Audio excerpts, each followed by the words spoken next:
নমস্কার বন্ধুরা, কাহিনীতে আপনাদের আবারও স্বাগত। আজ আবার একটা মন ভালো করা প্রেমের গল্প নিয়ে চলে এসেছি কাহিনীর মঞ্চে। কাহিনীর আজকের নিবেদন বিখ্যাত লেখক শ্রী শরদিন্দু বন্দ্যোপাধ্যায়ের লেখা একটি অনবদ্য প্রেমের গল্প, কালস্রোত। গল্প কেমন লাগলো কমেন্ট সেকশনে লিখে জানান প্লিজ। ভালো লাগলে প্লিজ লাইক ও শেয়ার করুন, আর কাহিনীকে সাবস্ক্রাইব করতে ভুলবেন না কিন্তু। তাহলে শুরু করছি আজকের গল্প।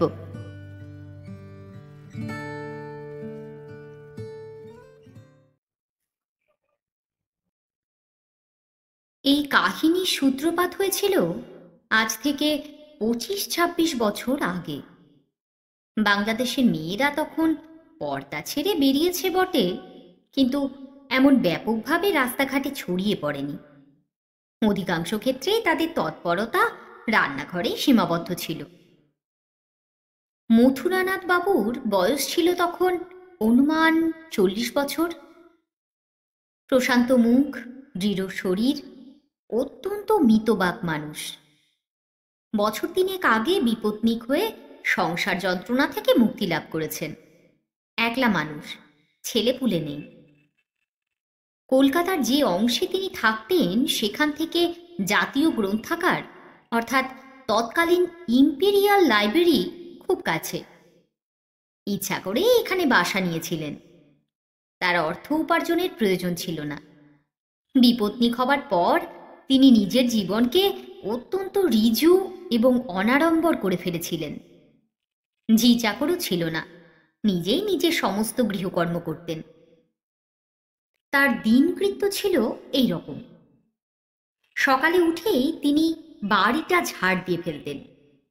3.5 ঘরের বাড়ি, ঝাড় দিতে বেশি সময় লাগতো না। তারপর স্টোভ জেলে রান্না চড়াতেন। রান্না মানে চালে ডালে মিশিয়ে তাতে আলু, পটল, কুমড়ো ইত্যাদি দিয়ে ঘ্যাটের মতো একটা পদার্থ আর কি। ঘ্যাট সিদ্ধ হলে তাতে খানিকটা ঘি ঢেলে দিয়ে স্টোভ নিভিয়ে তিনি স্নান করতে যেতেন। স্নানাদি সেরে পরম তৃপ্তির সঙ্গে ঘ্যাট উদরস্থ করে বাড়িতে তালা লাগিয়ে জাতীয় গ্রন্থাগারে যেতেন।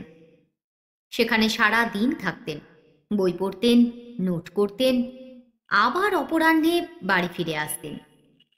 রাত্রে রান্নার পাট নেই। রান্নাঘরের তাকের ওপর সারি সারি গোয়ালিনী মার্কা গাঢ় দুধের টিন সাজানো থাকতো। তারই একটা টিন নিয়ে তাতে ফুটো করে ফুটোতে মুখ লাগিয়ে চো চো করে দুধ খেয়ে টিন ফেলে দিতেন। তারপর পড়ার ঘরে গিয়ে আলো জেলে আবার পড়তে বসতেন। পড়ার ঘরে আরেকটি অতিরিক্ত খাটে বিছানা ছিল। প্রয়োজন বোধ করলে বিছানায় শুয়েও পড়তেন। মথুরানাথ ছিলেন ইতিহাস প্রেমী। জীবনে অন্য কোনো প্রকার প্রেম আসেনি। স্ত্রী ছিলেন প্রখর ভাসিনী ছিদ্রান্বেষিনী মহিলা। তিনি যতদিন বেঁচে ছিলেন স্বামীকে শান্তি দেননি।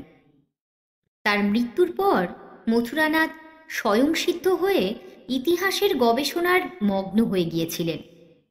মাঝে মাঝে তার গবেষণার ফল বিলিতি অভিজাত পত্রিকায় প্রকাশিত হতো। বিলেতের পণ্ডিত মণ্ডলীর মধ্যে সাড়াও পড়ত, কিন্তু বাংলাদেশে তার বিদ্যাবুদ্ধির খবর বড় কেউ রাখত না। এই পাড়ায় তিনি 6-7 বছর আছেন। সকলের সঙ্গেই আলাপ পরিচয় ছিল, কিন্তু ঘনিষ্ঠতা কারোর সঙ্গেই ছিল না।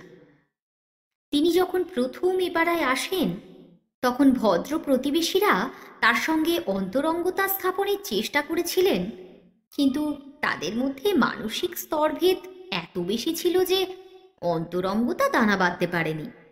মৌখিক শিষ্টতাই আবদ্ধ হয়েছিল। তারপর তিনি বিপত্নিক হলে কেউ কেউ তাকে কন্যাদানের আগ্রহ প্রকাশও করেছিলেন, কিন্তু ন্যাড়া দ্বিতীয়বার বেলতলায় যেতে রাজি হননি। সুখের চেয়ে শান্তিকেই তিনি শ্রেয় মনে করেছিলেন। তার হৃদয়ের স্নেহ মমতা অর্পিত হয়েছিল অতীতকালের নরনারীর উপর। তিনি এইভাবেই অতীতকালের নায়ক নায়িকা নিয়ে মশগুল হয়ে আছেন। একদা রাত্রিকালে হঠাৎ একটি ঘটনা ঘটল। পাড়ায় বসন্ত রায় নামে এক ভদ্রলোক বাস করতেন। মধ্যবিত্ত লোক, বয়সে মথুরানাথেরই সমকক্ষ। যা কাজকর্ম করতেন তাতে মোটের ওপর টায়ে টায়ে সংসারটা চলত। লোকটি অত্যন্ত বিনয়ী এবং মিষ্টভাষীও, কিন্তু তার চোখ দুটি ছিল ভারী ধূর্ত। একদিন সন্ধ্যের পর তিনি মথুরানাথের সঙ্গে দেখা করতে এলেন, সঙ্গে তার শ্যালক কালীনাথ। কালীনাথের শরীরের গরম এবং চোখের রক্তাভ চাউনি গুন্ডার মতো। সে বেশি কথাবার্তা বলে না, তার চোখের চাওয়া নীরব তিরস্কারেই কাজ হয়। মথুরানাথ তাদের নিয়ে গিয়ে পড়বার ঘরে বসালেন। পড়ার ঘরের দেওয়ালগুলি বইয়ের আলমারি দিয়ে ঢাকা, মাঝখানে টেবিল চেয়ার, পাশে একটি সরু লোহার খাট। তিনজনে উপবিষ্ট হবার পর বসন্তবাবু একটু কেশে বিনীত কণ্ঠে বললেন, মথুরাবাবু, বড় ঠেকায় পড়ে আপনার কাছে এসেছি, একটু উপকার করতে হবে যে। কি ব্যাপার? আর বলেন কেন, ছাপোষা মানুষ, কোনো মতে শাক ভাত খেয়ে বেঁচে আছি, তার ওপর এই বিপদ। আমার মা আর শাশুড়ি দুজনেই কাশী বাস করেন, একসঙ্গেই থাকেন। আজ বিকেলবেলা তার পেলাম যে তারা দুজনেই গঙ্গা স্নান করে ফিরছিলেন, একটা মোটর কার তাদের ধাক্কা দিয়ে চলে যায়। দুজনেরই এখন তখন অবস্থা। আজ রাত্রেই স্ত্রীকে নিয়ে কাশী যাচ্ছি, এই আমার শালা কালীনাথ, ওকেও সঙ্গে নিয়ে যাচ্ছি। কিন্তু মুশকিল হয়েছে সুষমাকে নিয়ে। মথুরানাথ চোখে উদ্বিগ্ন জিজ্ঞাসা নিয়ে চেয়ে রইলেন। বসন্তবাবু তখন বিস্তারিত করে বললেন, আমার মেয়ে সুষমা, তাকে আপনি নিশ্চয়ই দেখেছেন, আমার একমাত্রই সন্তান। ভারী ভীতু মেয়ে, ওকে সঙ্গে নিয়ে যেতে চায় না। এমনিতেই তো বিপদের পাহাড় মাথার ওপর ভেঙে পড়েছে, ওকে তার মধ্যে নিয়ে যেতে মন সরছে না। তাছাড়া খরচের কথাটাও তো ভাবতে হয়। এই ব্যাপারে কত যে খরচ হবে ভেবে দিক পাচ্ছি না। মথুরানাথ বোধহয় বসন্তবাবুর অভিপ্রায় অনুমান করতে পেরেছিলেন। শঙ্কিত স্বরে বললেন, মেয়েটির বয়স কত? বসন্তবাবু তাচ্ছিল্য ভারে বললেন, কত আর হবে, বড় জোর 15-16, একেবারে ছেলে মানুষ। ওর জন্যেই আপনার কাছে এসেছি মথুরাবাবু। আমরা আজ যাচ্ছি, পরশু নাগাদ আমি কিংবা কালীনাথ ফিরে আসব। এই দুটো রাত্রিরের জন্যে সুষমাকে আপনার বাড়িতে একটু রাখতে হবে। মথুরানাথ অত্যন্ত বিব্রত হয়ে বললেন, কিন্তু কিন্তু আমি তো একলা থাকি, আমার বাসায় আর কেউ নেই। যেন ভারী হাসির কথা এমনই ভাবে হেসে বসন্তবাবু বললেন, কি যে বলেন আপনি, সুষমা তো আপনার মেয়ের বয়সী, আর আপনাকে পাড়ায় কে না চেনে, দেবতুল্য লোক। সেই জন্যেই তো নিশ্চিন্তি হয়ে আপনার কাছেই মেয়ে রেখে যাচ্ছি।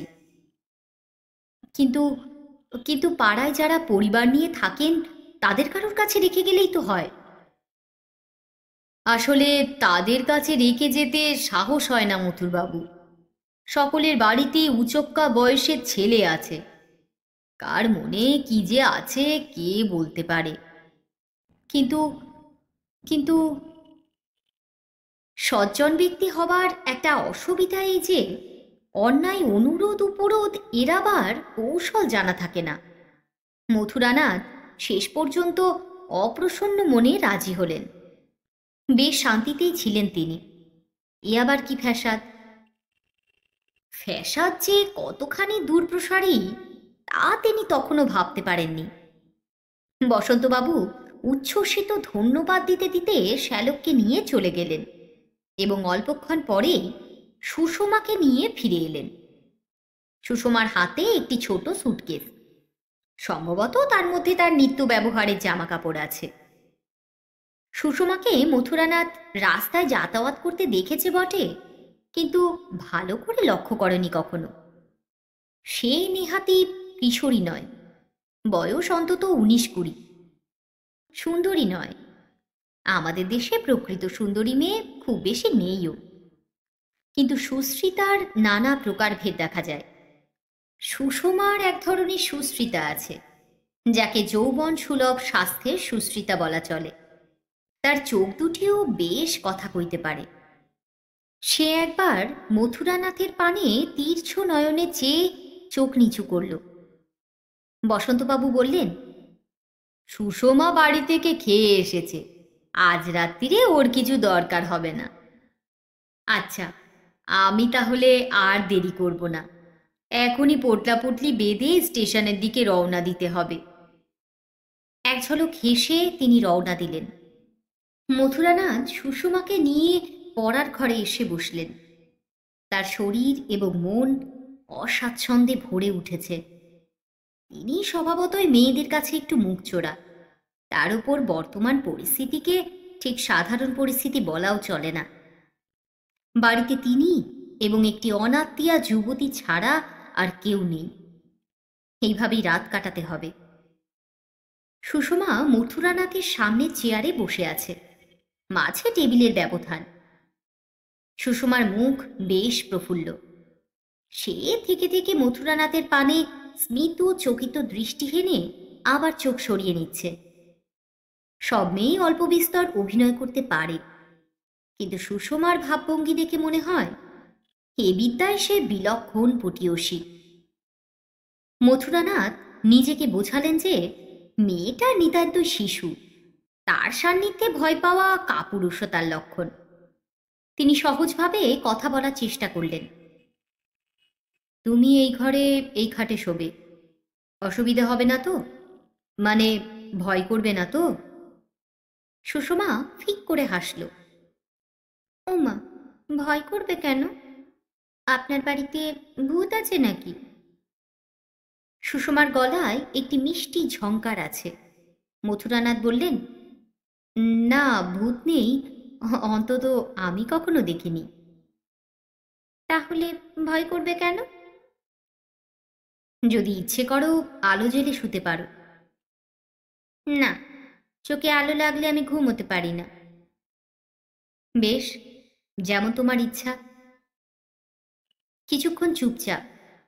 মথুরানাথ কথা খুঁজে পাচ্ছেন না। মেয়েটাকে শিশু মনে করা সম্ভব হচ্ছে না তার পক্ষে। তার দেহ ও মন সমান পরিপুষ্ট। সে যেন গূঢ়ভাবে তার সঙ্গে রসিকতা করছে। মথুরানাথ ঘড়ি দেখলেন, 8:30 বেজেছে। আজ পড়াশোনা আর হলো না, আর আধ ঘন্টা এইভাবেই চালাতে হবে। আপনার বাড়িতে বুঝি কেউ নেই? বিয়ে করেননি বুঝি? মথুরানাথ চমকে তাকালেন। দেখলেন সুষমার চোখে কৌতুক ও কৌতূহল। সে তার অতীত জীবনের কিছুই জানে না, কিংবা প্রসঙ্গটা রুচিকর নয়। তিনি শুকনো গলায় বললেন, বিয়ে করেছিলাম, স্ত্রী বেঁচে নেই। ও, আমি জানতুম না। আপনি বুঝি ঠিকে বামুন চাকর রেখেছেন? বাক্যালাপের একটা নতুন সূত্র পেয়ে মথুরানাথ একটু সজীব হলেন। না, বামুন চাকর নেই, আমি নিজেই সংসারের সব কাজ করি। একলা মানুষ, চলে যায়। রান্নাও আপনি নিজেই করেন? রান্না আর কি, চালে ডালে মিশিয়ে খিচুড়ি করি, তাই খেয়ে লাইব্রেরি চলে যায়। রাত্রিরে রান্নার হাঙ্গামা নেই, 1 টিন কনডেন্সড মিল্ক খেয়ে নি। কিন্তু ও কথা থাক, কাল থেকে অন্য ব্যবস্থা করতে হবে। তুমি সকালে ঘুম থেকে উঠে কি খাও বলো দেখি? চা খাই, সঙ্গে মুখ টেপা হাসি। চা? মথুরানাথ বিব্রতভাবে চারিদিকে তাকালেন। চায়ের ব্যবস্থা তো নেই। আচ্ছা, হয়ে যাবে খন, বিকেলেও চা খাও। সুষমা হাসি মুখে ঘাড় নাড়ল। হুম হুম তা তুমি রান্না করতে জানো? ভাত আর আলু ভাতে রাঁধতে জানি। সুষমার মুখে কপট কৃতিত্বের গর্ব। মথুরানাথ মনে মনে বিরক্ত হলেও মুখে হাসি টেনে আনলেন। তোমাদের বাড়িতে রাধে কে? মা রাধে। আমাকে শেখায়নি, আমি কি করব? সুষমা একটু ঠোঁট ফোলায়। গেরস্থ ঘরের মেয়েকে মা রাঁধতে শেখায় না, এমন বাংলাদেশে দুর্লভ। সুষমা বোধহয় নিজে ইচ্ছা করেই রাঁধতে শেখেনি, শিখলেই তো রাঁধতে হবে। মথুরানাথের মন সুষমার প্রতি বিরূপ হয়ে উঠতে লাগল। কিছুক্ষণ পরে তিনি প্রশ্ন করলেন, বই পড়ার অভ্যেস আছে? বই? সুষমার কণ্ঠস্বরে নৈরাশ্য ফুটে উঠল। বাংলা গল্পের বই পড়েছি 2-4খানা। তা সিনেমা দেখতে ভালো লাগে? সুষমার চোখ উজ্জ্বল হয়ে উঠল। হ্যাঁ, খুব ভালো লাগে, কিন্তু বেশি দেখতে পায় না, বাবা পয়সা দেয় না। সে আশান্বিত চোখে মথুরানাথের পানে চেয়ে রইল, কিন্তু তিনি উচ্চবাচ্য করলেন না। 9টা বাজল। মথুরানাথ উঠে পড়লেন। আচ্ছা, তুমি এবার শুয়ে পড়ো, ঘরের দরজা ভিতর থেকে বন্ধ করে দিতে পারো। সুষমা উঠে দাঁড়িয়েছে। মথুরানাথ দেখলেন সে মিটিমিটি হাসছে। তার চোখের মধ্যে একটু দুষ্টু অভিসন্ধি দেখা দিয়েই মিলিয়ে গেল। মথুরানাথ আর দাঁড়ালেন না, নিজের শোবার ঘরে গিয়ে দোর বন্ধ করলেন। সাধারণত রাত্রি 10:30 পর্যন্ত তিনি লেখাপড়া করেন, আজ আর তা হল না। ক্ষুব্ধ ও উত্তেজিত স্নায়ুমণ্ডল নিয়ে তিনি আলো নিভিয়ে শুয়ে পড়লেন। বেশ কয়েকবার এপাশ ওপাশ করবার পর তিনি ঘুমিয়ে পড়েছিলেন, কিন্তু মনটা সতর্কই ছিল। খুটখুট শব্দে তার ঘুম ভেঙে গেল। তিনি বিছানায় উঠে বসলেন। বালিশের পাশে হাতঘড়িটা রাখা ছিল, তুলে চোখের সামনে এনে দেখলেন 12:15। তিনি উৎকণ্ঠ হয়ে দৌড়ের পানে চেয়ে রইলেন। আবার খুটখুট শব্দ। মথুরানাথ উঠে সুইচ টিপে আলো জ্বাললেন, তারপর দৌড় খুললেন।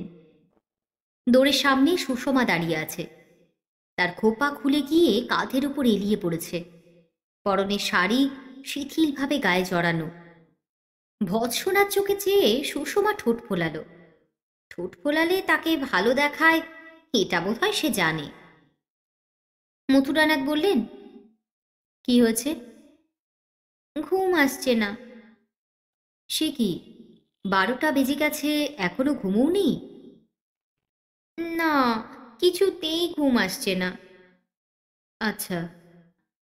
স্নায়ুর উত্তেজনা। নতুন জায়গায় নতুন বিছানায় শুলে অনেকেরই ঘুম আসে না। মথুরানাথ একটি ছোট্ট হোমিওপ্যাথির বাক্স রাখতেন। বললেন, দাঁড়াও, আমি ওষুধ দিচ্ছি, খেলেই ঘুম আসবে। তিনি ঘরে গিয়ে ওষুধের বাক্স খুলে দেখছেন কফিয়া আছে কিনা। সুষমাও ঘরে ঢুকল। এদিক ওদিক চোখ ফিরিয়ে দেখতে লাগল। এ ঘরের খাটটা বেশ চওড়া, দুজনে শোয়ার উপযোগী। এটি মথুরানাথের অতীত দাম্পত্য জীবনের পরিশিষ্ট। মথুরানাথ সুষমাকে ঘরের মধ্যে দেখে মনে মনে ভাবলেন, মেয়েটা যেন কেমন ধারা, লজ্জা সংকোচ কিছুই নেই। আসলে শিক্ষা দীক্ষার অভাব, কিংবা... তার বুকের রক্ত সহসা চঞ্চল হয়ে উঠল। সুষমা তার খুব কাছে এসে দাঁড়িয়েছে। তিনি বাক্স থেকে শিশি বার করে বললেন, হাত পাতো। সুষমা হাত পাতল। তিনি তার হাতের তেলোয় কয়েকটি গুলি দিয়ে বললেন, নাও, খেয়ে ফেলো, 5 মিনিটের মধ্যেই ঘুম এসে যাবে। গুলি মুখে দিয়ে সুষমা ভৎসনার চোখে মথুরানাথের পানে চাইতে চাইতে ঘর থেকে বেরিয়ে গেল। মথুরানাথ একটা গভীর দীর্ঘ নিঃশ্বাস ফেললেন, কিন্তু নিঃশ্বাসটা স্বস্তির কিংবা আক্ষেপের তা তিনি নিজেই বুঝতে পারলেন না। ভোর 5টার সময় মথুরানাথের ঘুম ভাঙল। তিনি ঘর থেকে বেরিয়ে দেখলেন সুষমার দৌড় তখনও বন্ধ। ঘরের মধ্যে সারা শব্দ নেই। মথুরানাথ ক্ষণিক দাঁড়িয়ে চিন্তা করলেন, আজ আর ঝাড় দেওয়া চলবে না, ঝাঁটার শব্দে সুষমার ঘুম ভেঙে যেতে পারে। তিনি নিজের ঘরে ফিরে গিয়ে আলমারি খুললেন। আলমারিতে তার কাপড় চোপড়, টাকা কড়ি সবই থাকে। তিনি কিছু টাকা এবং একটি থার্মোফ্লাক্স নিয়ে নিঃশব্দে বাড়ি থেকে বেরুলেন। অনতি দূরে একটি চায়ের দোকান, সেখানে 2 পেয়ালা চা থার্মোফ্লাক্সে নিয়ে কিছু কেক ও ক্রিম বিস্কুট কিনে তিনি বাড়ি ফিরে এলেন। বাড়ি নিশুতি, সুষমা তখনও ওঠেনি। মথুরানাথ চা বিস্কুট প্রভৃতি রান্নাঘরে রেখে বাথরুমে ঢুকলেন। কাজ এগিয়ে রাখা ভালো, মেয়েটা কখন ঘুম থেকে উঠবে ঠিক নেই। দাড়ি কামানো, স্নান ইত্যাদি সেরে বেরুতে 6:30 বাজল। সুষমা এখনো ওঠেনি। রাত্রে ঘুম হয়নি বলেই বোধহয় উঠতে দেরি হচ্ছে। একটা কথা মনে পড়ে গেল। মথুরানাথ রান্নাঘরে গিয়ে উঁচু তাক থেকে বহুকালের অব্যবহৃত পেয়ালা, পিরিচ প্রভৃতি বার করলেন। সেগুলোকে ধুয়ে পরিষ্কার করে আলাদা করে রাখলেন। কেক ও বিস্কুট প্লেটে সাজালেন। তারপর রান্নাঘর থেকে বেরিয়ে এলেন। 7টা বাজতে বেশি দেরি নেই। মথুরানাথের মন হঠাৎ অসহিষ্ণু হয়ে উঠল। এত ঘুমোয় কেন মেয়েটা? তিনি গিয়ে সুষমার দৌড়ে টোকা দিলেন। মিনিট খানিক পরে সুষমা দৌড় খুলল। ঘুম ঘোলাটে চোখ, মুখে বিরক্তি আর অসন্তোষ। মথুরানাথ বললেন, তুমি উঠছ না দেখে ভাবনা হচ্ছিল। আমি 5টার সময় উঠেছি, তোমার চা এনেছি। সুষমা কোনো উত্তর দিল না। নিজের ব্যাগটা নিয়ে বাথরুমের দিকে চলল। মথুরানাথ পিছন থেকে ডেকে প্রশ্ন করলেন, ওষুধ খাবার পর রাত্রিরে ঘুম হয়েছিল তো? এবারও সুষমা কোনো উত্তর দিল না। বাথরুমে ঢুকে সশব্দে দোর বন্ধ করে দিল। অসময়ে ঘুম ভাঙিয়ে দিলে তার মেজাজ খারাপ হয়ে যায়। 7:30টার সময় সুষমা বাথরুম থেকে বেরুল। ভিজে চুল পিঠে ছড়ানো, পরনে পাট ভাঙা শাড়ি, ব্লাউজ, মুখে হাসি। মিষ্টি সুরে বলল, কাল ঘুমোতে এত দেরি হলো যে কিছুতেই সকালে ঘুম ভাঙছিল না। আপনি 7 সকালে উঠে আমার জন্য চা নিয়ে এলেন। আমার ভারী লজ্জা করছে। চা নিশ্চয়ই জড়িয়ে জল হয়ে গেছে। মথুরানাথ বললেন, চা থার্মোফ্লাক্সে আছে, ঠান্ডা হয়নি। তুমি রান্নাঘরে গিয়ে চা কেক খাও, আমি বাজারে চললাম। বাজারে যাবেন? হ্যাঁ, বাড়িতে চাল ডাল ছাড়া আর কিছুই নেই। কয়েকটা থলি টলি নিয়ে তিনি বেরিয়ে গেলেন। সুষমা চায়ের ফ্লাক্স ও কেকের প্লেট নিয়ে নিজের ঘরে গেল। টেবিলের সামনে বসে তড়িবৎ করে চা ঢেলে খেতে লাগল। বাড়ির চায়ের চেয়ে দোকানের চা সুষমার বেশিই ভালো লাগে, বিশেষত তার সঙ্গে যদি কেক থাকে। 1 ঘন্টা পরে মথুরানাথ বাজার থেকে শাকসবজি, মাছ, চায়ের প্যাকেট, গুঁড়ো মশলা ইত্যাদি কিনে বাড়ি ফিরলেন। এসেই কুটনোকুটে রান্না চড়িয়ে দিলেন।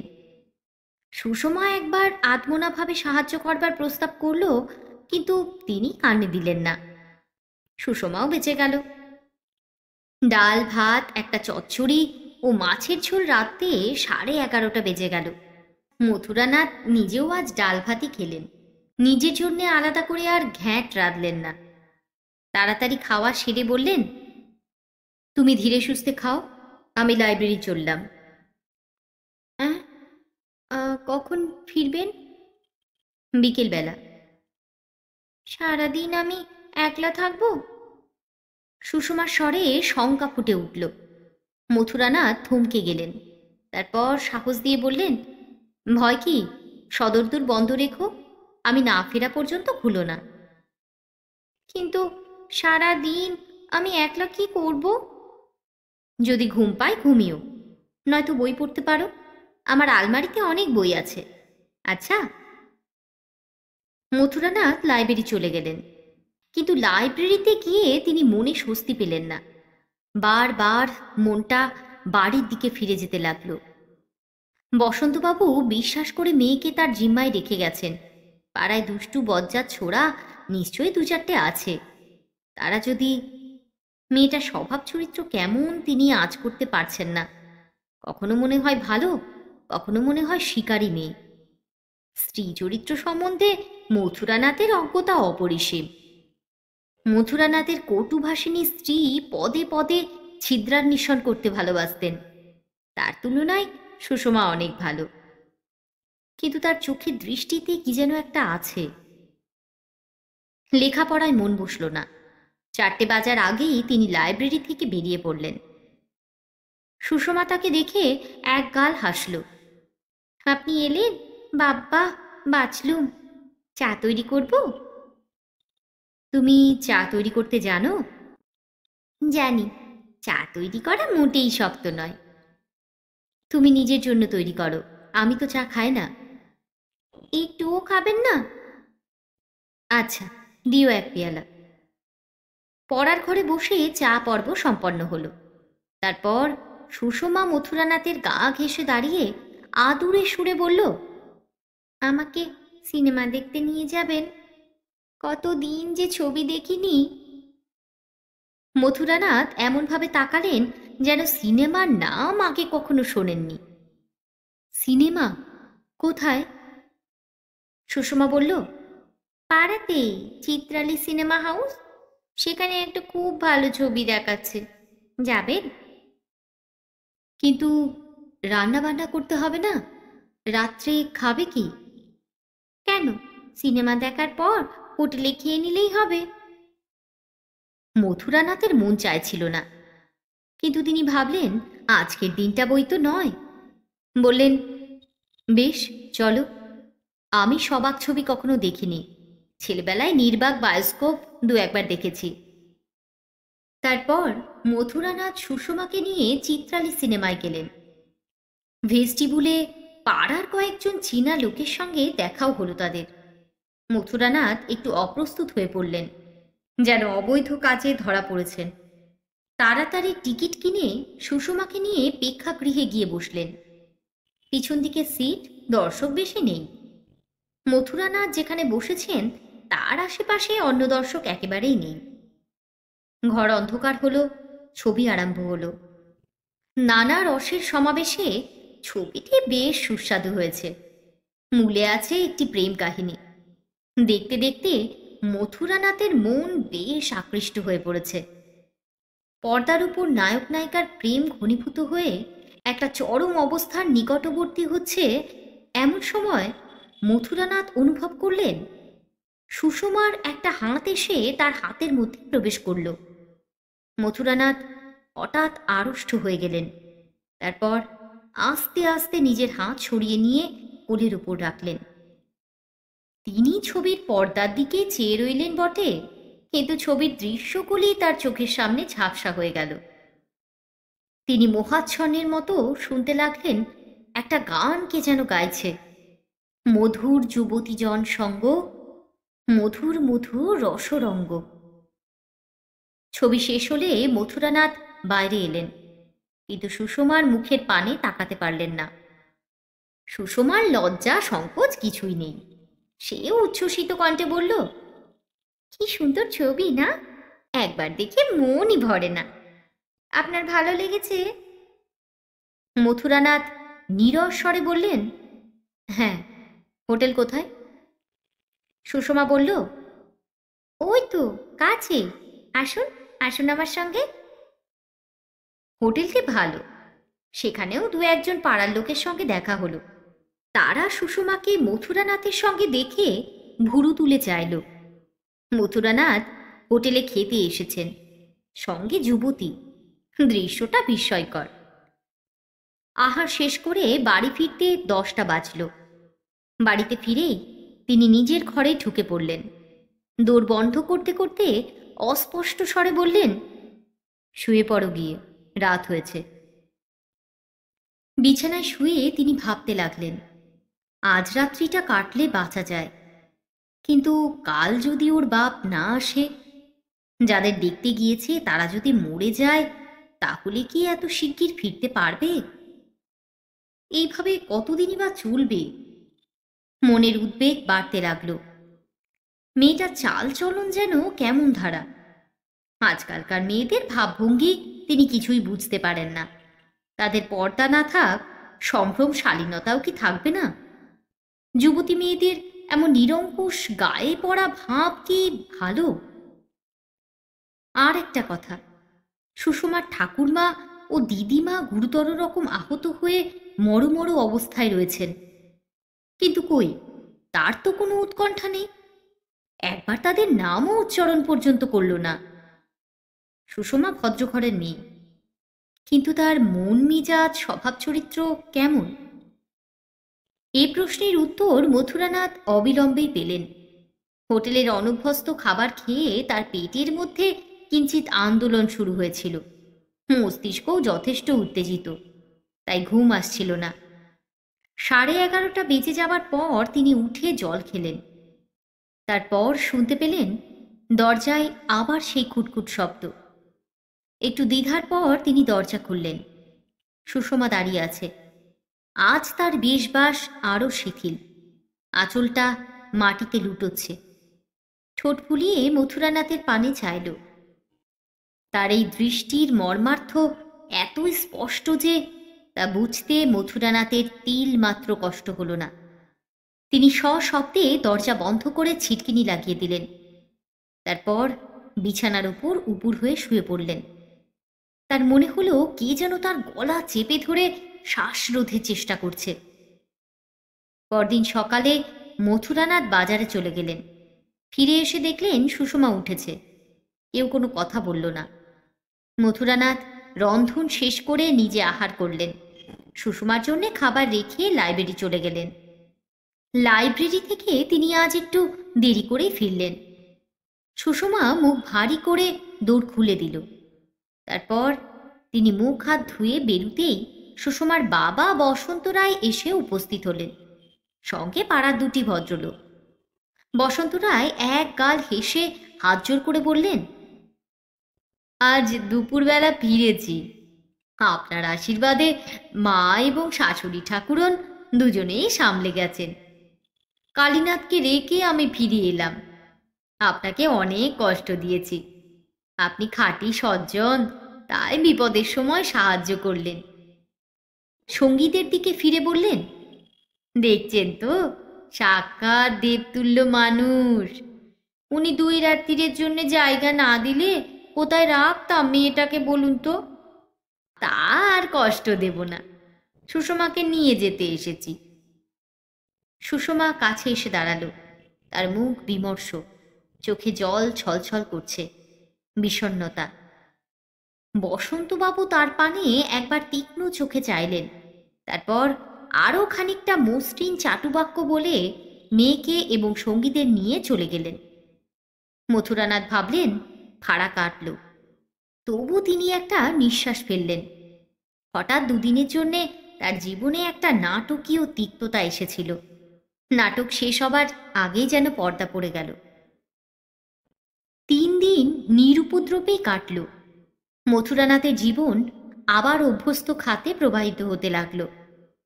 কিন্তু তার মনের তপভঙ্গ হয়েছিল। মন সহজে আশ্বস্ত হল না। 4র্থ দিন বিনা মেঘে বজ্রপাত। সকালবেলা মথুরানাথ লাইব্রেরি যাবার জন্য বেরোচ্ছিলেন। দোর খুলে দেখলেন সামনেই 4 জন লোক দাঁড়িয়ে আছে, বসন্ত রায়, কালীনাথ এবং পাড়ার সেই 2 জন ভদ্রলোক। সকলের মুখেই প্রলয়ঙ্কর গাম্ভীর্য। হঠাৎ কালীনাথ লাফিয়ে সামনে এসে মুষ্টি বাগিয়ে গর্জন ছাড়ল, ভণ্ড, লম্পট, তোমাকে খুন করব আমি। তার লাল চোখ দুটো থেকে আগুন ঠিকরে পড়তে লাগলো। মথুরানাথ হতবম্ব হয়ে চেয়ে রইলেন। বসন্ত রায় শালাকে সরিয়ে দিয়ে তার জায়গায় এসে দাঁড়ালেন। তার ভাবভঙ্গি অন্যরকম। গভীর ভৎসনার চোখে চেয়ে তিনি হৃদয় বিদারক স্বরে বললেন, আপনাকে তো ভদ্রলোক ভেবেই আপনার কাছে আমার কুমারী মেয়েকে রেখে গিয়েছিলাম। আপনি কিনা এই করলেন! ছি ছি ছি ছি। পাড়ার 2 জন লোক দুঃখিত গাম্ভীর্যের সঙ্গে মাথা নাড়লেন, অর্থাৎ ছি ছি ছি। এদের ক্রোধ এবং ধিক্কারের অন্তরালে যে অকথিত অভিযোগ আছে, মথুরানাথ হতবম্ব অবস্থাতেও তা অনুভব করলেন। তার মাথার মধ্যে হঠাৎ আগুন জ্বলে উঠল। এরা শুধু অকৃতজ্ঞই নয়, সাক্ষী সাবুদ এনে তাকে মিথ্যে অপরাধের জালে ফাঁসাতে চায়। তিনি কঠোর স্বরে বললেন, কি বলতে চান আপনারা? কালীনাথ বসন্ত রায়কে সরিয়ে দিয়ে সামনে এলো। দুহাত আস্ফালন করে চিৎকার করল, কি বলতে চাই জানো না? জানো না তুমি? নচ্ছাড় ছোট লোক কোথাকার! আমার ভাগ্নি সর্বনাশ করেছ। যদি ভদ্রলোকের রক্ত শরীরে থাকে তাকে বিয়ে করতে হবে, নইলে। কালীনাথ মথুরানাথের মুখের সামনে মুষ্টি নাড়াতে লাগলো। ভদ্রলোক দুটি এই সময় গতিক ভালো নয় দেখে গমনোদ্যত হলেন। সম্ভবত দাঙ্গা হাঙ্গামায় জড়িয়ে পড়তে চান না। তাই দেখে বসন্ত রায় কালীনাথকে বললেন, চলে এসো ভাই, চলে এসো। আমরা যে ভদ্রলোক সে কথা যেন ভুলে না যায়। প্রকাশ্যে কেলেঙ্কারিতে আমাদের মুখ উজ্জ্বল হবে না। যা করবার আমরা আইনসঙ্গতভাবেই করব। তিনি কালীনাথের হাত ধরে টেনে নিয়ে চললেন। কালীনাথ চলে যেতে যেতে ঘাড় ফিরিয়ে তর্জন ছাড়ল, রেপ কেস আনবো তোর নামে, দাঁড়া, লোচ্চাল দম্পট কোথাকার। চারজনেই চলে গেল। মথুরানাথের আর লাইব্রেরি যাওয়া হলো না। তিনি দৌড় বন্ধ করে ঘরে এসে বসলেন। তার মাথার মধ্যে এলোমেলো চিন্তা ও রাগের ঝড় বইছে। সুষমা তার নামে মিথ্যা অভিযোগ করেছে, কিন্তু কেন? নিজের চেষ্টা ব্যর্থ হয়েছিল তাই প্রতিশোধ নিচ্ছে। কিন্তু এ যে নিজের নাক কেটে পরে যাত্রাভঙ্গ। সুষমা কেমন মেয়ে? ফাঁদে ফেলে তাকে বিয়ে করতে চায়। হঠাৎ তার মনে হলো শুধু সুষমা নয়, তার বাপ মামা সবাই তার বিরুদ্ধে ষড়যন্ত্র পাকিয়েছে। সোজাসুজি বিয়ের প্রস্তাব করলে তিনি রাজি হতেন না, তাই তাকে ধরবার জন্য ফাঁদ পেতেছে। তাকে ভয় দেখিয়ে বিনা খরচে মেয়ের বিয়ে দিতে চায়। কি সাংঘাতিক লোক এরা! তবু মথুরানাথের মনের কোণে সুষমার জন্যে একটু নরম স্থান আছে। সুষমা তাকে চেয়েছে। হয়তো বাপ এবং মামার উস্কানিতে তার নামে মিথ্যে দুর্নাম দিয়েছে, তবু দুটো রাত্রির কথা তিনি ভুলতে পারেন না। সুষমা তাকে চেয়েছিল। তারপর কিছুদিন সুষমার বাপ ও মামা আর কোনো হাঙ্গামা করল না। কিন্তু অন্য এক বিপদ রয়েছে। প্রত্যহ রাত্রে মথুরানাথ সুষমাকে স্বপ্নে দেখেন। তার খাটের পাশে সুষমা এসে দাঁড়িয়েছে, তার বুকের আঁচল খসা, চোখে অভিমান ভরা ভৎসনা। আবার স্বপ্ন দেখেন তিনি সিনেমা দেখছেন, প্রেক্ষাগৃহ অন্ধকার। সুষমার একটি হাত নিঃশব্দে এসে তার মুঠির মধ্যে প্রবেশ করল। একটি একটি করে দিন কাটছে। মথুরানাথের লাইব্রেরি যাওয়া বন্ধ হয়েছে। দিনের বেলা বাড়ি থেকে বেরোন না। সন্ধ্যের পর চুপি চুপি বেরিয়ে সংসারের প্রয়োজনীয় সামগ্রী কিনে আনেন। সর্বদাই ভয়, পাছে চেনা লোকের সঙ্গে দেখা হয়ে যায়। মানসিক দ্বন্দ্বে ও দৈহিক তৎপরতার অভাবে তার স্বাস্থ্যের অবনতি হতে লাগল। মনের দৃঢ়তা যেটুকু ছিল তাও ভেঙে পড়বার উপক্রম করল। 6 সপ্তাহ পরে একটি চিঠি এলো, রেজিস্ট্রি করা উকিলের চিঠি। খামের ওপর ছাপা অক্ষরে সলিসিটারের নাম। দুরু দুরু বুকে মথুরানাথ খাম খুললেন। চিঠিতে অপ্রত্যাশিত কোনো কথাই নেই, তবু তার মাথায় হাতুড়ির ঘা পড়ল। উকিল মহাশয় আইনসঙ্গত চোস্ত ভাষায় তার মক্কেল বসন্ত রায়ের পক্ষ থেকে জানিয়েছেন, তার অনুরা কন্যার গর্ভাধানের জন্য মথুরানাথই দায়ী। তিনি যদি অচিরাত কন্যাকে বিবাহ না করেন তার নামে দেওয়ানি ও ফৌজদারি মামলা আনা হবে, ইত্যাদি। মথুরানাথের মানসিক অবস্থা বর্ণনা করা নিষ্প্রয়োজন। সুষমার চরিত্র এবং তার বাপের অভিসন্ধি এখন তার কাছে স্পষ্ট। নষ্ট মেয়েকে তার সঙ্গে বিয়ে দিয়ে ওরা সব দিক রক্ষা করতে চায়। সুষমার ব্যভিচার বোধহয় সঙ্গে সঙ্গেই ধরা পড়ে গিয়েছিল। প্রকৃত অপরাধী বিয়ে করতে বোধহয় রাজি হয়নি। তখন গর্ভাধানের আশঙ্কা আছে জেনে সুষমার বাপ অবিলম্বে তাকে তার কাছে রেখে গিয়েছে, এবং সুষমাও তার ঘাড়ে দোষ চাপাবার বিধিমতো চেষ্টা করেছে। মেয়েটা বিকীর্ণ কামা, ইংরাজিতে যাকে বলে নিম্ফ, শূর্পণখার জাত। মথুরানাথ একজন বড় সলিসিটারের অফিসে গেলেন। একটি ঘরে প্রশান্ত মূর্তি একজন প্রৌঢ় ব্যক্তি বসে আছেন।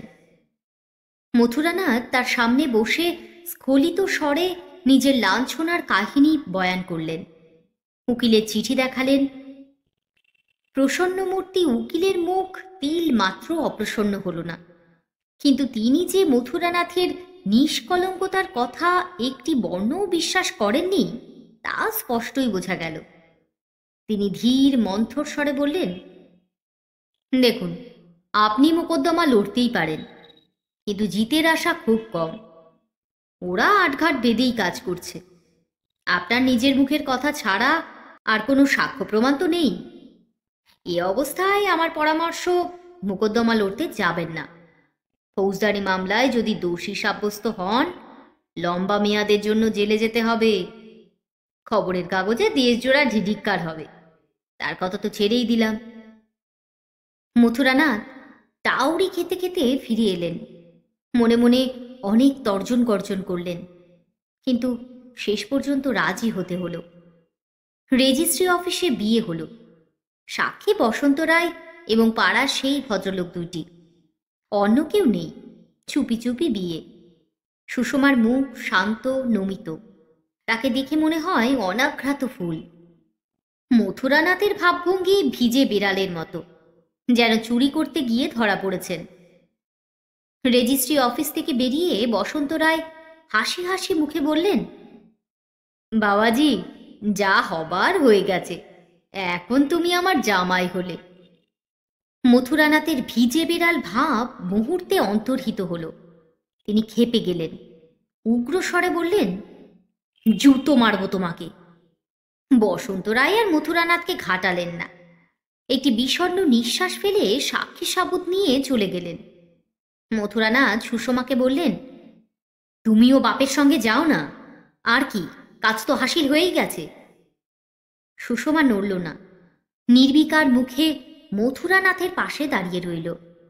ট্যাক্সি ডেকে মথুরানাথ নববধূ নিয়ে বাড়ি ফিরে এলেন। কাম এসো ক্রোধ এসো, শাস্ত্রে বলে ও দুটো রিপু একই বস্তুর এপিটোপিট। মথুরানাথের মনে এই দুই রিপুর সংযোগে যা তৈরি হয়েছিল তা স্বাভাবিক বৃত্তি নয়, উদগ্র পাশবিকতা। সে রাত্রে সুষমা যখন তার দোরের সামনে এসে দাঁড়ালো, তখন তিনি রূঢ়ভাবে তার হাত ধরে ঘরের ভিতরে টেনে নিলেন। মথুরানাথের জীবনের ধারা বদলে গেল। তিনি সম্ভোগের ঘোলা জলে আকণ্ঠ নিমজ্জিত হয়ে গেলেন। বিয়ের 7 মাস পরে সুষমা একটি পুত্র সন্তান প্রসব করল। আইনত মথুরানাথই তার পিতা। তিনি পুত্র মুখ দর্শন করলেন। ছেলে দেখতে ভালো, বয়সকালে সুপুরুষ হবে। সুষমার রুচির নিন্দা করা যায় না। মথুরানাথ ছেলের নাম রাখলেন সত্যকাম। সুষমা নামের ব্যঙ্গার্থ বুঝল না, তাই আপত্তিও করল না। তারপর ধীরে ধীরে মথুরানাথের জীবনযাত্রা স্বাভাবিক হল। তিনি আবার নিয়মিত লেখাপড়া ও লাইব্রেরি যাতায়াত আরম্ভ করলেন। বাড়িতে তিনি সুষমা ও ছেলেকে নিজের ঘর ছেড়ে দিয়েছিলেন। নিজে পড়ার ঘরেই শুতেন। সুষমা সন্তানের যত্ন করতে জানে না, তাই দেখে তিনি একটি প্রৌঢ়া স্ত্রীলোককে ধাইমা রেখেছিলেন। রায়মণি শক্ত সমর্থ স্ত্রীলোক। সংসারের বিশৃঙ্খল অবস্থা দেখে সে ছেলে মানুষ করা ছাড়াও সংসারের অধিকাংশ কাজ নিজের হাতে তুলে নিয়েছিল। সত্যকামের বয়স যখন 4 মাস, তখন একদিন মথুরানাথ লাইব্রেরি থেকে বাড়ি ফিরে এসে দেখলেন সুষমা বাড়িতে নেই। তিনি রায়মণিকে জিজ্ঞেস করলেন, সুষমা কোথায়? রায়মণি মুখের একটা ভঙ্গি করে বলল, সিনেমা দেখতে গেছে গো বাবু। একটি কম বয়সী বাবু কদিন ধরেই দুপুরবেলা আসছিল, আজ তার সঙ্গেই সিনেমা দেখতে গেছে। এটা আবার নতুন খবর। মথুরানাথ খবরটি পরিপাক করে নীরব রইলেন। রায়মণির কাছে মনের কথা প্রকাশ করলেন না। সুষমা ফিরল সন্ধ্যের পর, ভাবভঙ্গি অপরাধীর মতো। মথুরানাথ নির্লিপ্তভাবে প্রশ্ন করলেন, কার সঙ্গে সিনেমা দেখতে গিয়েছিলে? সুষমা ক্ষীণ কণ্ঠে বলল, আমার মাসতুতো ভাই এসেছিল, তার সঙ্গে। মথুরানাথ একটু চুপ করে থেকে বললেন, বাপের বাড়ির সঙ্গে যদি সম্পর্ক রাখতে চাও তাহলে এখানে থাকা চলবে না। সুষমা কাচুমাচু হয়ে বলল, আর যাব না, আর যাব না। সুষমার অন্য যে দোষী থাক না কেন, সে ভালো অভিনেত্রী। 3 দিন পরে সুষমা প্রেমিকের সঙ্গে উধাও হলো। যাকে সে মাস্তুতো ভাই বলে পরিচয় দিয়েছিল, আসলে সে তার প্রণয়ী এবং সত্যকামের জনক। সত্যকামকে সে নিয়ে গেল না, তার বদলে নিয়ে গেল মথুরানাথের আলমারি ভেঙে সমস্ত মজুদ টাকা কড়ি। ভাগ্যক্রমে মথুরানাথ বাড়িতে বেশি টাকা করে রাখতেন না, তবু 300-400 টাকা গেল। বিকেলবেলা মথুরানাথ লাইব্রেরি থেকে ফিরে এলে রায়মণি বলল, তোমার বউ তোমাকে ছেড়ে গেল গো বাবু। সে কি, কোথায় গেল? তা কি জানি, দুপুরবেলা সেই ভাবের মানুষটি এলো, তার সঙ্গে শোবার ঘরে গিয়ে জিনিসপত্র গুছিয়ে বাক্স প্যাটরা নিয়ে চলে গেল। তা আমি শুধলাম, হ্যাঁ বাছা, কোথায় চললে? তা বউ বলল, যেখানে মন চায় সেখানে যাচ্ছি। তা আমি বললুম, আর ছেলে? বউ বলল, ছেলে মানুষ করার জন্যে আমি জন্মাইনি। এই বলে ট্যাক্সিতে চড়ে চলে গেল। ছেলেটা দোলায় শুয়ে ঘুমোচ্ছিল। মথুরানাথের ইচ্ছে হলো তাকে টান মেরে রাস্তায় ফেলে দেন, কিন্তু তা না করে তিনি নিজের সাবেক শোবার ঘরে গিয়ে ঢুকলেন। ঘরের অবস্থা দেখে কিছুই বুঝতে বাকি রইল না। সুষমা হাতের কাছে যা পেয়েছে সব নিয়ে চলে গেছে, আর সে ফিরবে না। বিনিদ্র রাত্রি কাটিয়ে মথুরানাথ পরদিন সকালে আবার সেই সলিসিটরের কাছে গেলেন। সলিসিটর মহাশয় এবার তার বয়ান শুনে বললেন, ডিভোর্স পাওয়া কঠিন হবে না। আপনি আগে একটা কাজ করুন, টাকা কড়ি যা যা চুরি গিয়েছে তার একটা লিস্ট তৈরি করে থানায় গিয়ে সানা লিখিয়ে আসুন। তাতে আপনার ডিভোর্স কেস আরও মজবুত হবে। মাস কয়েক পরে মথুরানাথ আদালত থেকে ছাড়পত্র পেলেন। পরম স্বস্তির নিঃশ্বাস ফেলে তিনি বাড়ি ফিরে এলেন। তার দেহ থেকে যেন একটা ক্লেদাক্ত চর্ম রোগ দূর হয়েছে। বাড়ি ফিরে এসেই প্রথমেই তার চোখ পড়ল ছেলেটার ওপর। সত্যকামের বয়স তখনও 1 বছর পূর্ণ হয়নি, বেশ চটপটে হয়েছে, কান্নাকাটি নেই, চোখের দৃষ্টিতে বুদ্ধির প্রখরতা। মথুরানাথ আবার একটু অস্বস্তি অনুভব করলেন। ছেলেটাকে বিদায় করতে পারলে তিনি পুরোপুরি আগের অবস্থায় ফিরে পেতে পারতেন, কিন্তু আইনত তার তো আর উপায় নেই। তিনি অনিচ্ছা মন্থর পায়ে তার দোলার পাশে গিয়ে দাঁড়ালেন। সত্যকাম তার পানে চেয়ে ফোকলা মুখে এক মুখ হাসল। তিনি তার মুখের কাছে তর্জনী বাড়িয়ে মনে মনে বললেন, তোর অসতী মাকে বিদায় করেছি। সত্যকাম খপ করে আঙুলটা ধরে মুখে পুড়ে চুষতে শুরু করে দিল। রায়মণি চায়ের জল চড়াতে রান্নাঘরে ঢুকেছিল। এই সময় বেরিয়ে এসে বলল, হ্যাঁ গো বাবু, ফারখত হয়ে গেল? হ্যাঁ, পাপ দূর হয়েছে। এখন এই ছেলেটাকে নিয়ে কি করা যায় ভাবছি। রায়মণি গালে হাত দিয়ে বলল, সে কি কথা গো বাবু, নিজের ছেলেকে পালবে, পুষবে, মানুষ করবে। মা যেমনই হোক, ছেলে তো তোমার। মথুরানাথ উত্তর দিলেন না। বাথরুমে গিয়ে অনেকক্ষণ ধরে স্নান করলেন। পরদিন ভোরবেলায় মথুরানাথ চা খেতে বসলেন। দুবেলা চা খাওয়ার অভ্যেসটা আবার ফিরে এসেছে। চা খেতে খেতে তিনি রায়মণিকে বললেন, এখানে আর আমার থাকবার ইচ্ছে নেই রায়মণি। রায়মণি সায় দিয়ে বলল, এ পাড়ায় আর না থাকাই ভালো, সবাই গাল কাত করে হাসে। আমার বাবুসোনা বড় হবে, বুঝতে শিখবে, ওর কথাও তো ভাবতে হবে। মথুরানাথ বললেন, শুধু পাড়া নয়, কলকাতাতেই আর থাকবো না ভাবছি। শুনতে পেলাম সুষমা নাকি সিনেমা করবে, সেই জন্য স্টুডিওতে ঢুকেছে। রায়মণি বলল, ও মা গো, তাই বুঝি? তা হবে, কিন্তু তুমি কলকাতা ছেড়ে কোথায় যাবে বাবু? দিল্লি যাব ভাবছি। দিল্লিতে আমার মুখ চেনা কেউ নেই, কিন্তু লাইব্রেরি আছে। তুমি যাবে রায়মণি? তুমি যদি না যাও তাহলে আমাকে অন্য লোক দেখতে হবে। রায়মণি অনেকক্ষণ চুপ করে থেকে বলল, না গো বাবু, আমি যাব। কলকাতা ছেড়ে যেতে মন চায় না, কিন্তু তবু যাব। আমার আর কেই বা আছে বলো? বাবুসোনাকে ছেড়ে আমি থাকতে পারবো না। হিল্লি দিল্লি যেখানে হয় নিয়ে চলো। মথুরানাথ বললেন, বেশ। আর একটা কথা, সত্যকাম যেন কোনো দিন জানতে না পারে যে তার মা।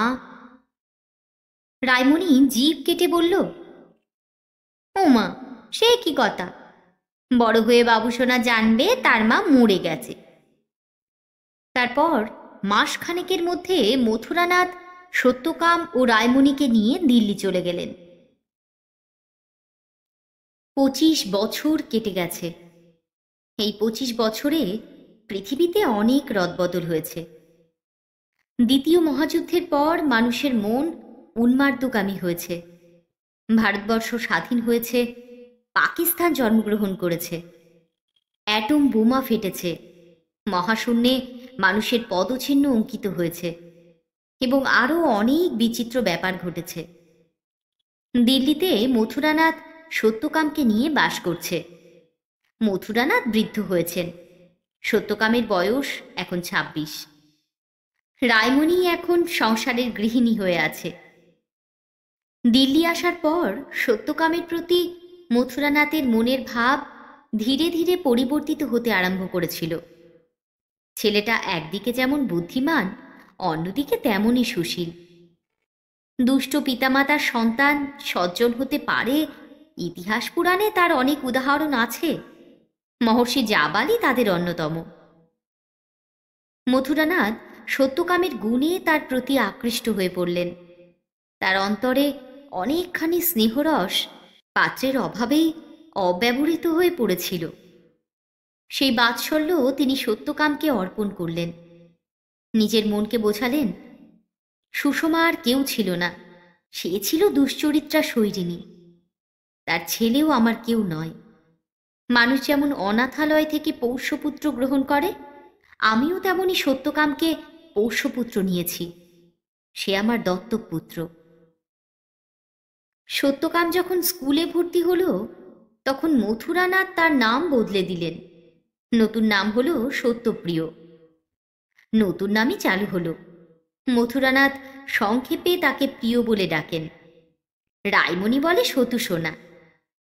স্বভাবতই সে মথুরানাথকে বাবা বলেই ডাকে, আর রায়মণিকে বলে মণিমা। স্কুলে ঢোকবার পর থেকে তার লেখাপড়ার ইতিহাস নিষ্কলঙ্ক। প্রত্যেকটি পরীক্ষায় সে ফার্স্ট হয়। বিজ্ঞানের দিকেই তার বেশি ঝোঁক। কলেজে ঢুকে সে বিজ্ঞানের দিকেই গেল। তারপর যথাসময়ে জীব রসায়নবিদ্যায় প্রথম শ্রেণীর প্রথম স্থান অধিকার করে পাশ করে রিসার্চ স্কলার হল। কলেজে একটি বাঙালি মেয়ের সঙ্গে সত্যপ্রিয়র ভাব হয়েছিল। তার নাম শর্বরী। 20 বছর বয়সে বিএসসি পাশ করে এমএসসি পড়ছিল। সেও জীব রসায়নের ছাত্রী। যৌবনের স্বাভাবিক আকর্ষণ ছাড়াও একটা গভীরতর আকর্ষণ দুজনকে পরস্পরের কাছে টেনে এনেছিল। দুজনের প্রকৃতি একই জাতের, জলের মতো স্বচ্ছ, তীরের মতো ঋজু। দুজনের বুদ্ধি বিজ্ঞান ভিত্তিক। সংস্কার বা মোহের স্থান সেখানে বেশি নেই। প্রথম সাক্ষাতের 2-4 দিনের মধ্যেই তারা নিজেদের মনের অবস্থা বুঝতে পারল এবং অকপটেই পরস্পরের কাছে ধরাও দিল। শর্বরী মেয়েটি দীর্ঘাঙ্গী, সুগঠনা, শ্যামলী। তার বাবা কেন্দ্রীয় সরকারের বড় চাকুরে, সম্ভ্রান্ত ব্যক্তি। মেয়ে কাউকে পছন্দ করে বিয়ে করতে চাইলে তিনি আপত্তি করতেন না। কিন্তু সত্যপ্রিয় এবং শর্বরী পরামর্শ করে স্থির করল বিয়ের কোনো তাড়া তাদের নেই। পূর্বরাগের মধু পরিপূর্ণভাবে আস্বাদন করে যখন বিয়ের ইচ্ছা দুর্নিবার হবে তখন তারা বিয়ে করবে। তবে খবরটা কর্তৃপক্ষকে জানিয়ে রাখলে ক্ষতি নেই। একদিন শর্বরী সত্যপ্রিয়কে নিয়ে নিজের বাড়িতে গেল। শর্বরীর মা বাবা তাকে দেখলেন, তার সঙ্গে কথাও কইলেন। চেহারা, পিতৃপরিচয় এবং বুদ্ধিশুদ্ধির দিক থেকে পরম সুপাত্র। মেয়ের মনের অবস্থা বুঝতেও তাদের কষ্ট হলো না। তারা মনে মনে খুশিই হলেন। তারপর সর্বরী একটা রবিবারে সত্যপ্রিয়র বাড়িতে এলো। মথুরানাথ বাড়িতেই ছিলেন, ঘরে লেখাপড়া করছিলেন। সত্যপ্রিয় সর্বরীকে নিয়ে গিয়ে বলল, বাবা, এর নাম সর্বরী, আমার ছাত্রী। সর্বরী প্রণাম করল। মথুরানাথ তাকে সস্নেহে কাছে বসিয়ে বললেন, তোমাদের যে বিদ্যা তার আমি কিছুই জানি না, তবু আশীর্বাদ করি তোমার বিদ্যা যেন তোমার বুদ্ধির সহকারী হয়।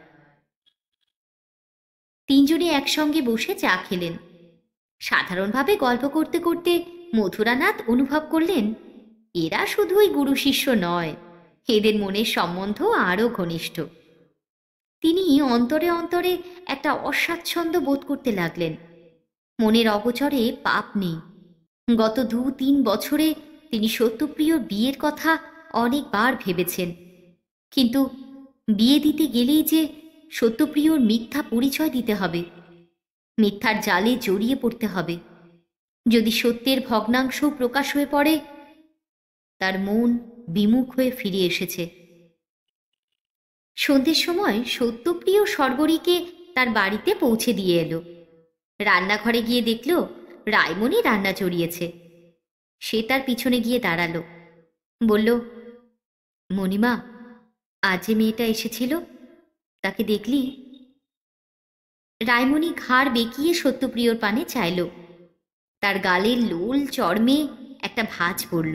সে আবার রান্নায় মন দিয়ে বলল, তা দেখলুম বই কি। তা কেমন দেখলি? রায়মণি দন্তহীন মুখে হাসল। কি ভাগ্যি, তোর সংসার ধর্মে মন হয়েছে। তা কবে হবে? তোর কেমন লাগলো বল না। ভালো রে বাপু, ভালো। তোর পছন্দ কখনো মন্দ হয়? রাঙা বরের সঙ্গে কালো বউ মানাই ভালো। কর্তাকে বলেছিস? এখনো বলিনি। বাবার নিশ্চয়ই পছন্দ হয়েছে। মণিমা, তুই আমার হয়ে বাবাকে বলবি? কেন, তোর বুঝি লজ্জা করছে? আহা, লজ্জা নয়। লজ্জা কিসের? তবে আচ্ছা আচ্ছা, বলবো খন। মথুরানাথকে অবশ্য বলবার দরকার ছিল না, তিনি বুঝেছিলেন। রায়মণির মুখে শুনে তিনি প্রশ্নভরা চোখে তার মুখের পানে চাইলেন। রায়মণি গলা খাটো করে বলল, ভয় নেই গো বাবু, সতু সোনার মায়ের কথা কেউ কিচ্ছু জানবে না। তবু মনের মধ্যে নানা সংশয় নিয়ে মথুরানাথ সম্মতি দিলেন।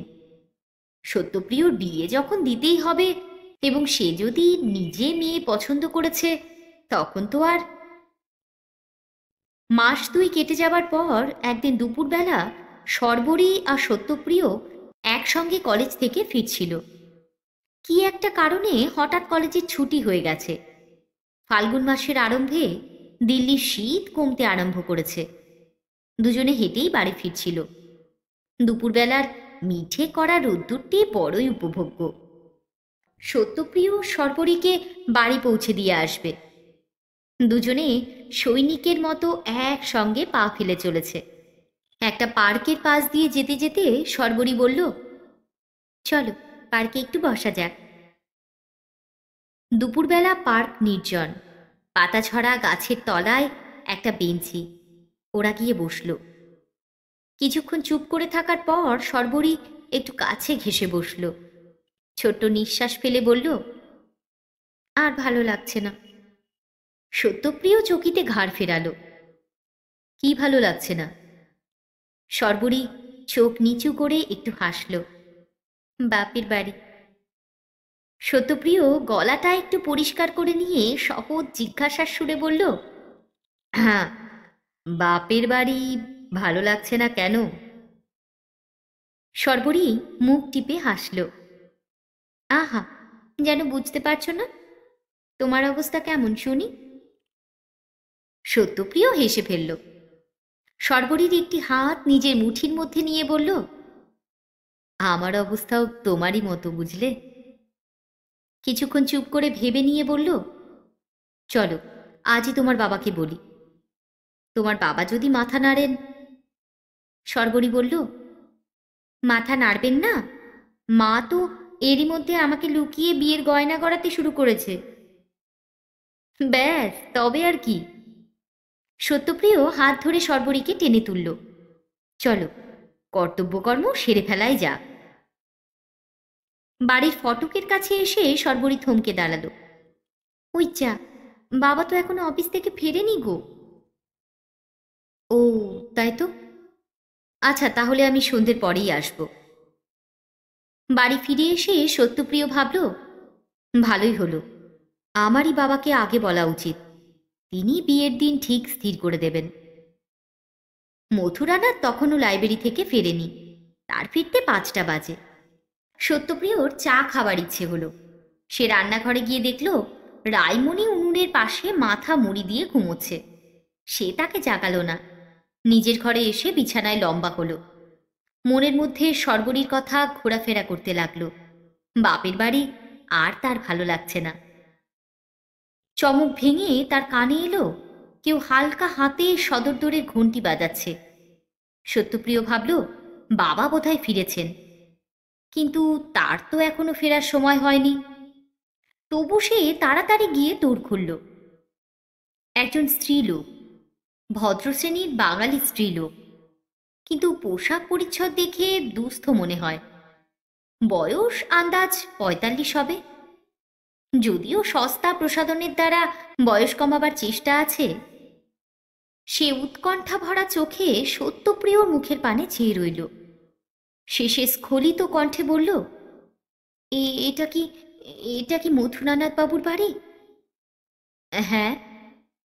তুমি তুমি কি তার ছেলে? হ্যাঁ, কাকে চান? স্ত্রীলোকটির চোখ একটু বাষ্পাচ্ছন্ন হলো। সে ঢোকিলে বলল, আমি আমি তোমার সঙ্গে দুটো কথা বলতে চাই। আমার সঙ্গে? কি কথা? ভেতরে আসতে পারি? সত্যপ্রিয়র মন স্ত্রীলোকটিকে দেখে অপ্রসন্ন হয়েছিল। তবু সে শিষ্টভাবেই বলল, আসুন। সে তাকে বসবার ঘরে নিয়ে গিয়ে বসালো। স্ত্রীলোকটি বলল, তোমাকে তোমাকে দেখেই চিনেছি, ঠিক বাপের মতো চেহারা। মনে বিরক্তি নিয়ে সত্যপ্রিয় চেয়ে রইল। কে স্ত্রীলোকটি? কি চায়? আমাকে তুমি চিনতে পারবে না। আমি বড় বিপদে পড়ে তোমার কাছে এসেছি বাবা। আগে জানতুম না তোমরা যে দিল্লিতেই আছো। সত্যপ্রিয়র মনটা কড়া হয়ে উঠেছিল। সেই ঈষৎ রুক্ষ স্বরে বলল, আপনার পরিচয় দিন আগে, তারপর বিপদের কথা শুনব। স্ত্রীলোকটির চক্ষু সজল হল। সে অস্ফুট কণ্ঠে বলল, কি বলে পরিচয় দেব ভেবে পাচ্ছি না বাবা। আমি যে তোমার মা। সত্যপ্রিয় চমকে উঠল। পাগল নাকি? কি বলছেন আপনি? সত্যি কথাই বলছি বাবা, আমি তোমার মা। আমি তোমাকে পেটে ধরেছি। সত্যপ্রিয় নিজেকে সংযত করে বলল, আমার মা আমি জন্মাবার পরেই মারা গেছেন। কে আপনি? কি চান? প্রশ্নের উত্তর না দিয়ে সুষমা বলল, তোমার মা মারা যায়নি। ওরা ওরা তোমাকে মিছে কথা বলেছে, তোমাকে ভুলিয়েছে। তোমার বাপ আমার নামে মিথ্যে অপবাদ দিয়ে আমাকে ডিভোর্স করেছিল। সত্যপ্রিয় রগের শির উঁচু হয়ে উঠল। এত বড় স্পর্ধা! তার ঋষিতুল্য পিতার নামে মিথ্যা কুৎসা করে!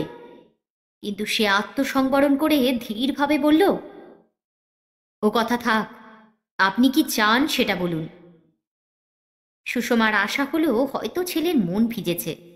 সে কাঁদো কাঁদো গলায় বলল, আমি বড় বড় অভাবে পড়েছি বাবা, তাই তোমার কাছে ভিক্ষে চাইতে এসেছি। তুমি ছেলে, তুমি যদি খেতে না দাও তা কে দেবে বলো?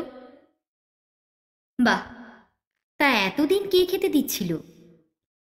সামান্য চাকরি করে পেট চালিয়েছি, কিন্তু এখন আর সে সামর্থ্য নেই।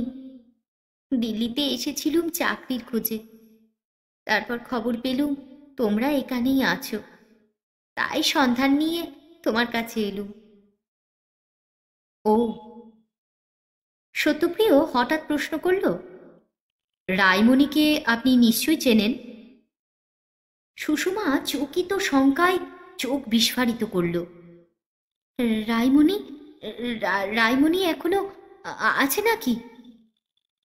হ্যাঁ আছে। তাকে ডাকবো? না না, তাকে ডাকবার দরকার নেই, তাকে ডাকবার দরকার নেই। সে সে আমাকে দেখতে পারে না, আমার নামে মিথ্যে সাক্ষী দিয়েছিল। তাহলে একটু অপেক্ষা করুন, বাবা এখনই লাইব্রেরি থেকে ফিরবেন। সুষমা বোন ছেঁড়া ধনুকের মতো লাফিয়ে উঠল। অ্যাঁ, তিনি তো 5টার সময় ফেরেন। সত্যপ্রিয় হাতের ঘড়ি দেখে বলল, 5টা বাজতে আর বেশি দেরি নেই। আপনি সব খবরই রাখেন দেখছি। সুষমা বিচলিতভাবে বলল, আমি আমি আর যাই, আরেকদিন আসব। ঠিক এই সময় সদর দরজার ঘণ্টি বেজে উঠল। সত্যপ্রিয় বলল, ওই বাবা এলেন, আপনি বসুন। সত্যপ্রিয় ঘর থেকে বেরিয়ে গেল। সুষমা আর বসল না, কাঠ হয়ে দাঁড়িয়ে রইল, চোখে ভয়ার্ত দিশেহারা দৃষ্টি। মথুরানাথ ঘরে ঢুকেই সুষমাকে দেখে থমকে দাঁড়িয়ে পড়লেন। তার মুখ সাদা হয়ে গেল। তিনি যে সুষমাকে চিনতে পেরেছেন তাতে আর কোনো সন্দেহই রইল না। সুষমা কিন্তু আর দাঁড়ালো না, চোরের মতো পাশ কাটিয়ে ঘর থেকে ছুটে পালালো। মথুরানাথের দেহটা টলমল করে উঠেছিল। তিনি অন্ধের মতো হাত বাড়িয়ে ডাকলেন, প্রিয়। সত্যপ্রিয় ছুটে এসে বাপকে জড়িয়ে ধরল। বাবা। মথুরানাথ বললেন, আমি একটু বসবো। সত্যপ্রিয় তাকে টেবিলের সামনে একটা চেয়ারে বসিয়ে দিল। তিনি কিছুক্ষণ ডান হাত দিয়ে বুকের বাঁ দিকটা চেপে বসে রইলেন। তারপর মুখ তুলে প্রশ্ন করলেন, ও তোমাকে কিছু বলেছে? সত্যপ্রিয় বাপের কাছে কখনো মিথ্যে কথা বলেনি। সে একটু নীরব থেকে বলল, উনি বললেন উনি নাকি আমার মা। মথুরানাথের মাথা টেবিলের ওপর ঝুঁকে পড়ল। সত্যপ্রিয় ভয় পেয়ে ডাকল, বাবা। তিনি সাড়া দিলেন না। সত্যপ্রিয় তখন চিৎকার করে ডাকল, মণিমা, শিগগির এসো, বাবা অজ্ঞান হয়ে পড়েছেন। আমি ডাক্তার ডাকতে যাচ্ছি। 2-3টে বাড়ির পরেই ডাক্তারের বাড়ি। ডাক্তার এলে সকলে ধরাধরি করে মথুরানাথকে তার শয়নঘরে নিয়ে গিয়ে বিছানায় শুইয়ে দিল। তারপর ডাক্তার পরীক্ষা করে বললেন, হার্ট অ্যাটাক। লক্ষণ ভালো ঠেকছে না, আপনারা প্রস্তুত থাকুন। তিনি যথারীতি চিকিৎসার ব্যবস্থা করলেন। সন্ধ্যের পর সর্বরী টেলিফোন করল, কই, তুমি তো এলে না? সত্যপ্রিয় বলল, বাবার হার্ট অ্যাটাক হয়েছে, অজ্ঞান হয়ে পড়েছিল, এখন জ্ঞান হয়েছে। ডাক্তার কিন্তু ভরসা দিচ্ছেন না। হার্ট স্পেশালিস্ট এসেছিলেন, কিন্তু স্পষ্টভাবে কিছুই বলছেন না। বাবার হার্ট নাকি অনেক দিন থেকেই দুর্বল হয়েছিল, উনি কাউকেই কিছু বলেননি। একটু নীরব থেকে সর্বরী বলল, আমি যাব? সত্যপ্রিয় একটু ভেবে বলল, না, আজ রাত্রিটা বাবা যদি ভালো থাকেন কাল সকালে এসো। আচ্ছা। রাত্রি 11টার সময় মথুরানাথ বিছানায় চোখ বুজে শুয়েছিলেন। সত্যপ্রিয় খাটের পাশেই চেয়ার নিয়ে বসে তার মুখের পানে চেয়েছিল। তিনি চোখ খুলে খুব দুর্বল স্বরে বললেন, প্রিয়, আমাকে একটা বড়ি দাও। ডাক্তার বলে গিয়েছিলেন বেশি দুর্বল বোধ করলে বড়ি দিতে হবে। সত্যপ্রিয় বড়ি খাইয়ে দিল। মথুরানাথ 10 মিনিট চোখ বুজে শুয়ে রইলেন। তারপর বললেন, প্রিয়, আমার কাছে এসে বসো। এবার তার কণ্ঠস্বরে কিছু বল সঞ্চার হয়েছে। প্রিয় খাটের পাশে বসল। মথুরানাথ তার একটা হাত নিজের হাতের মধ্যে নিয়ে বললেন, আমার সময় হয়েছে। তোমার জন্ম বৃত্তান্ত তোমাকে শোনাতে চাই। মিথ্যের বোঝা বুকে নিয়ে যদি মরি, আমার সদ্গতি হবে না। তুমি বুদ্ধিমান, সাহসী ছেলে। নিষ্ঠুর সত্যও তুমি সহ্য করতে পারবে। থেমে থেমে আধ ঘন্টা ধরে মথুরানাথ কাহিনী শোনালেন। কাহিনী শেষ করে বললেন, প্রিয়, আইনত তুমি আমার ছেলে। আমি তোমাকে ছেলের মতোই ভালোবাসি। আমার যা কিছু আছে সব তোমার। আমি যখন থাকবো না, তুমি নিজের বুদ্ধিতে যা ভালো বুঝবে তাই করবে। ঘড়িতে 12টা বাজল। এবার আমি ঘুমোবো। মথুরানাথ চোখ বুজলেন, আস্তে আস্তে ঘুমিয়ে পড়লেন। শেষ রাত্রে তার ক্লান্ত হৃদযন্ত্র ঘুমের মধ্যেই থেমে গেল। মথুরানাথের মৃত্যুর পর কয়েক মাস কেটে গেছে। সত্যপ্রিয়র ন্যাড়া মাথায় চুল গজিয়েছে এখন, প্রায় স্বাভাবিক হয়ে এসেছে। কিন্তু নিজের জন্ম বৃত্তান্ত জানার পর তার মনে শর্বরী সম্বন্ধে একটা সংকোচ এসেছে, যা বৈজ্ঞানিক বুদ্ধি দিয়ে দূর করা যাচ্ছে না। শর্বরীকে সে ছাড়তে পারবে না, আবার তার কাছে সত্য গোপন করাও তার পক্ষে অসম্ভব। এ অবস্থায় সে কি করবে ভেবে পাচ্ছে না। শর্বরীর সঙ্গে প্রায় রোজই কলেজে তার দেখা হয়, কিন্তু সে যেন আড়ষ্ট হয়ে থাকে। যে নিবিড় মানসিক ঘনিষ্ঠতা গড়ে উঠেছিল তার নেই। শর্বরীও মন মরা হয়ে আছে। হঠাৎ এ কি হলো? যে মানুষ এত কাছে এসেছিল সে আবার দূরে সরে যাচ্ছে কেন? পিতার মৃত্যুতে সত্যপ্রিয় দারুণ আঘাত পেয়েছে, কিন্তু তাতে তো তার আরও কাছে আসার কথা। দূরে সরে যাবে কেন? অশান্ত মন নিয়ে শর্বরী একলা ঘুরে বেড়ায়। অদৃশ্য বেড়া পেরিয়ে সত্যপ্রিয়র কাছে আসতে পারে না। এইভাবেই দিন কাটছে। একদিন দুপুরবেলা সুষমা আবার এসে উপস্থিত হল। মুখের ভাব বেশ আত্মপ্রসন্ন। মথুরানাথের মৃত্যুর খবর নিশ্চয়ই সে জানে। দোর খুলে সুষমাকে দেখে সত্যপ্রিয়র মুখ কঠিন হয়ে উঠল। এই তার মা। সে রূঢ় স্বরে বলল, আবার কি চাও? সুষমা থতমত খেয়ে গেল। তারপর বলল, আমি দিল্লিতে ছিলুম না, ফিরে এসে শুনলাম তোমার বাবা মারা গেছেন। তাই সহানুভূতি জানাতে এসেছ? যাও, তোমার মুখ দেখতেও চাই না আমি। আমি তোমার মা। আমি খেতে পাচ্ছি না, তুমি আমাকে আশ্রয় দেবে না? এখন তো আর কোনো বাধা নেই বাবা। তোমার জন্যেই বাবা মারা গেছেন। মৃত্যুর আগে তিনিই আমাকে সব কথা বলে গেছেন। সুষমার চোখ সজল হয়ে উঠল।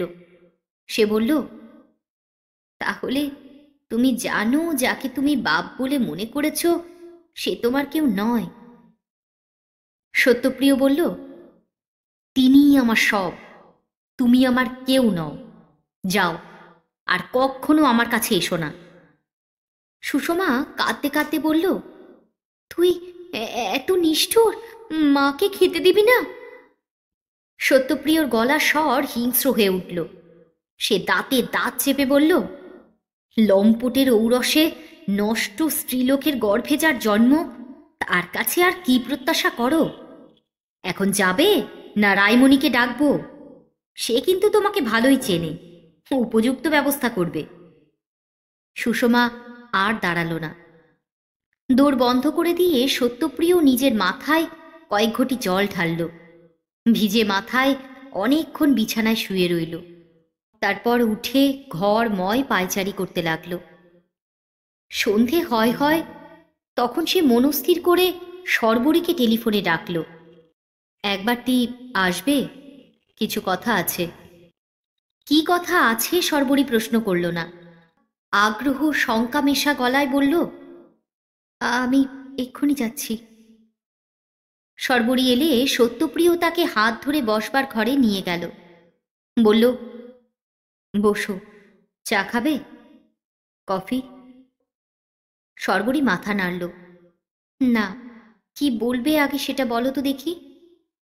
সত্যপ্রিয় তার সামনাসামনি চেয়ারে বসে ধীর স্বরে বলল, আমি আজ তোমাকে যা বলবো তার উপর আমাদের ভবিষ্যৎ নির্ভর করছে।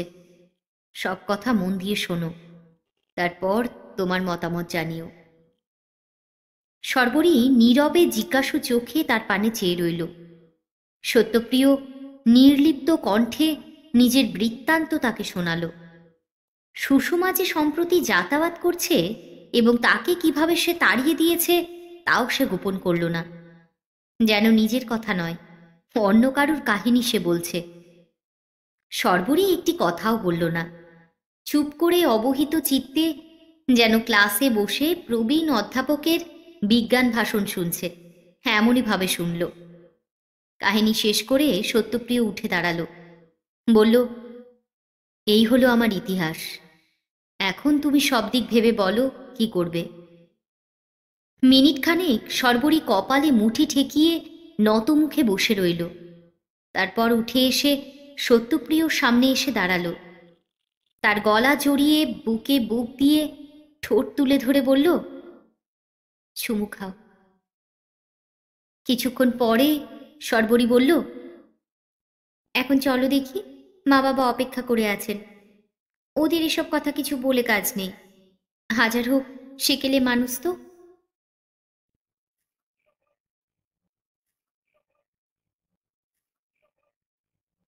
বন্ধুরা, আজকের মতো গল্প পাঠ এখানেই শেষ করছি। গল্প কেমন লাগলো কমেন্ট সেকশনে লিখে জানান প্লিজ। খুব শিগগিরই আবার একটা ভিন্ন স্বাদের নতুন গল্প নিয়ে চলে আসবো কাহিনীর মঞ্চে। ততক্ষণের জন্য বিদায়।